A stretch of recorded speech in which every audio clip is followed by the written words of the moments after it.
dramatic bits here are expanded. Yeah. And Iko, you get to do a lot more dramatically here. Yeah. There's that great scene with you talking to your wife on the telephone. Oh, cool. Thank you. Yeah. How was that? How was it taking on these more emotional scenes, dialogue? I don't know. When emotional is like Gareth already talked to me about the emotional because I doesn't have a child yet. Yeah. Yeah. And ya setelah itu saya hanya berimajinasi untuk sebelum saya. Well, at first I would be on the phone with my boss, and it would be a very angry phone call. Then I had to make the switch to a more touching and soft tone when I was on the phone with my wife, who I hadn't seen in over 3 years. It was very challenging to have to switch from one extreme emotion to another so quickly, but I think what helped is when I would talk to Gareth about my real wife, who was pregnant at the time, and he would tell me to imagine not being able to meet my newborn for 3 years. It was kind of cool in a way. What helped for the role for him, because like I've seen him grow as an actor now. Like, I mean, I've always kind of known that he was great as a martial artist, but like he's got better at that, and he's got better at the drama as well. And yeah, you're welcome. Liverpool. But yeah, so he's but like it's one of these things where it's changed now. The way I direct him has changed. So on the first film on Berandal, like, he had no experience whatsoever, never been in front of a camera before. And so then all of a sudden, when it came to doing the drama stuff, I had to kind of treat it in a way a little bit like the choreography, right? Because like Iko had this like photographic memory for the choreography. He'd remember all the steps, all the movements, and how to kind of sell the aggression in the fights. But then when it came to the drama stuff, a lot of times, like for the phone call things, like we do like a walkthrough, where like I could like show him sometimes like, you know, a little bit of show and tell. It's just how we were gonna do it, like the speed and the gesture and the mannerisms, and then he'd kind of watch me, and then he'd kind of like do his version of that, where he would do that but much better, because I suck as an actor. So like, you know, it was kind of, that was a little bit different in terms of the first film. Then on the Raid, then we started to get a little bit more complex, more about the psychology of the character.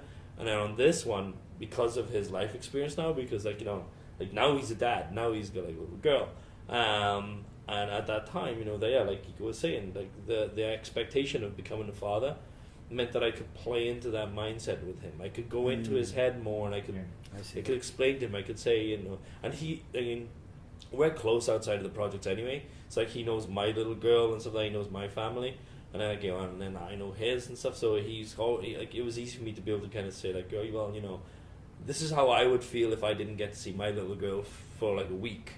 But imagine that stretched out for 3 years, where you not only can't see your kid, but not be able to have any form of communication whatsoever. And so then like that was kind of like the thing. It was easier to make that leap then for him then. There's a great variety in these action sequences, these fight sequences in the film. I mean, you've got intimate, cramped scenes with a lot of guys or just a few guys. You have a big fight scenes with hundreds of guys, and also a one-on-one fight scene. What, for you, Iko, for the choreography and your team, does a more intimate space, for example, the car sequence where you're sat down in the back of a car, does that jog your creative juices in a different way? Is that flexing a different creative muscle than the bigger kind of like the prison riot scene? Semuanya menantang buat saya, tapi soalnya I think there's a difference in terms of challenge when it comes to the various fight scenes. The adrenaline levels are different when I'm doing one-on-one fighting from when I'm involved in bigger fight scenes with more people. Usually the choreography for the one-on-one duels is much more complex and much longer compared to the larger mass scenes, which are done in smaller bits. Nggak banyak, tapi untuk agresifnya lebih ke semua fighter. I want to get your take on violence and the purpose, because it's a very violent film. Yeah. What does it serve for you? Because I always feel like the purpose of violence for me, or one of the main purposes, is that it establishes the stakes of the fight scene. The stakes are high because you've seen what will happen if someone messes up. What does violence mean for you? Well, I mean, like, when it comes to these films, there's like a certain level of aggression there in the fighting style. And for me, it's always been something that's been dictated by the psychology of the scene and the psychology of the character when he's in that violent moment. Like, for when we did Berandal's a much softer film in comparison to the Raid 1 and the Raid 2. And Berandal, it didn't work if it was going to be that violent, because at the start of the movie, for the first hour or so, like, he was playing this pure-hearted good guy. who was, coming into another place, didn't want that kind of trouble to kind of bestow upon him. And then whenever he got into these fights, his entire goal was to get out of them, was to escape from them. Right. It wasn't to beat someone down, because these guys weren't like enemies to him. It was just it was set of circumstances that put him in the middle of those situations. So in Berandal at the start, it was all about him trying to push rather than punch, trying to escape and climb rather than face them head on. And then later on, as Berandal progressed, and then as the stakes rose more, there was a change in the character arc, change in the psychology of his character, and change in the psychology of the fighting style. So, in that movie, when the girl got taken then for that last time, and he had to go there to kind of rescue her, to free her, his fighting style was way more direct. It was way more aggressive and way more brutal then. And that was kind of like something that we did within the framework of one film. When it came to the Raid 1, the whole situation is kill or be killed. And we're dealing with a SWAT team that are trained to be able to kind of like handle themselves in these situations where, it's not necessarily, that they will kill every person they come across. Like, there's a bunch of scenes in the fight scenes there where Iko doesn't kill everyone. It's like but it's incapacitated.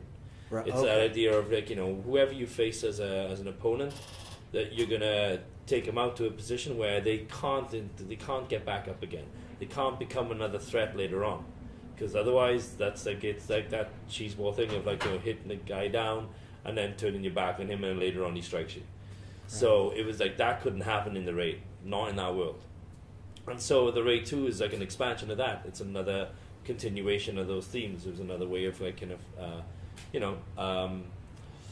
pushing that envelope a little bit in terms of the violence to make you feel not safe, to make it feel like every character you meet could die, and like to get that kind of sense of danger and threat, like that doesn't happen that often in action films anymore, and I wanted to kind of establish that.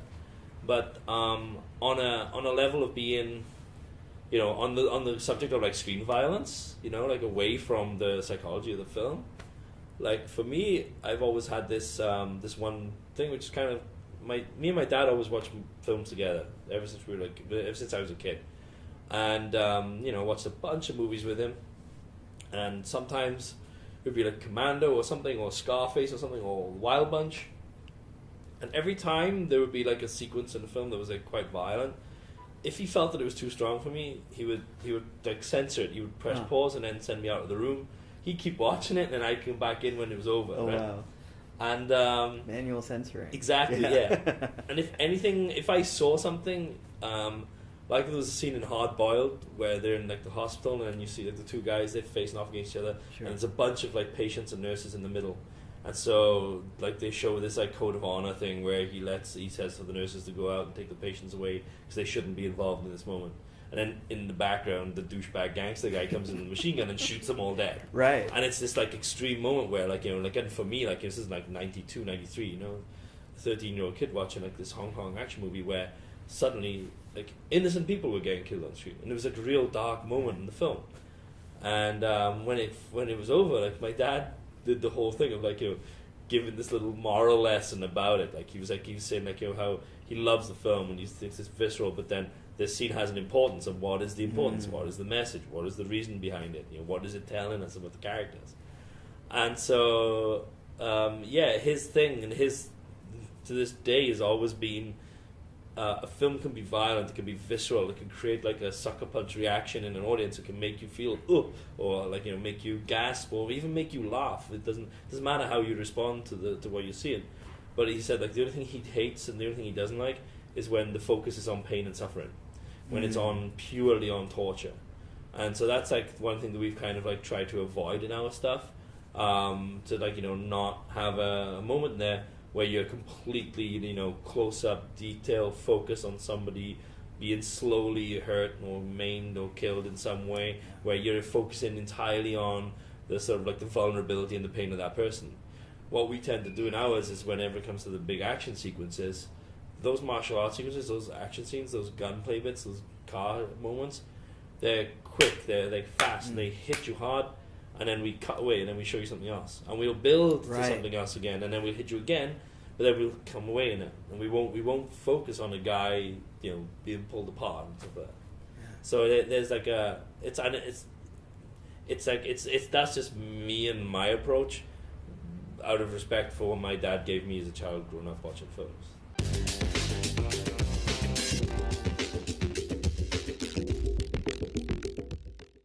Able to meet my newborn for 3 years. It was kind of cool in a way. What helped for the role for him, because like I've seen him grow as an actor now. Like I mean, I've always kind of known. I was on the phone with my wife, who I hadn't seen in over 3 years.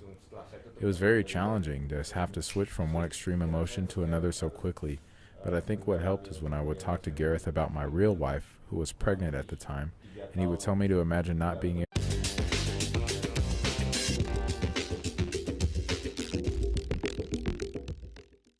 The dramatic bits here are expanded. Yeah. And Iko, you get to do a lot more dramatically Yeah, here. yeah. There's that great scene with you talking to your wife on the telephone. Oh, cool. Thank you. Yeah. How was that? How was it taking on these more emotional scenes, dialogue-driven I scenes? don't know. And emotional is like Gareth already talked to me about the emotional because I doesn't have a child yet. Yeah. Yeah.